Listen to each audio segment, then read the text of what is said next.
সারি সারি বাংলাদেশি ট্রাক দাঁড়িয়ে রয়েছে, যদি কোনোভাবে এন্ট্রি পাওয়া যায়।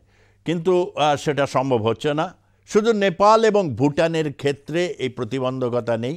তার কারণ নেপাল আর ভুটানের সাথে সার্কের চুক্তি অনুযায়ী সেখানে পশ্চিমবঙ্গ দিয়ে সেখানে পণ্য প্রবেশ করতে পারে, তাই নেপাল আর ভুটান একটা ছাড় আছে।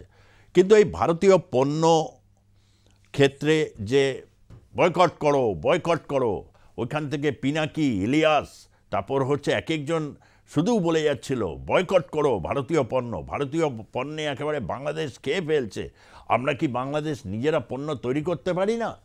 পণ্য তো তৈরি করেছে। তাহলে পণ্য যখন এক্সপোর্ট করে বাংলাদেশ এবং তার থেকে যে রোজগারটা হয়, সেই রোজগারটা কোথায় যাবে? ভারতবর্ষের সাথে অন্তত 3 বিলিয়ন পণ্য রপ্তানি হয়। একটা হিসেব দিই, ধরা যাক ঢাকা শাহজালাল বিমানবন্দর থেকে যদি কোনো কার্গো জাহাজে 1 কিলোগ্রাম কোনো পণ্য যদি বাইরে পাঠানো হয়, তাতে প্রায় $6 মতো খরচ হয়। সেই দ্রব্যই যদি কলকাতা বিমানবন্দর থেকে কার্গোতে যায়, সেটা হয় $4, অর্থাৎ $2 সেফ।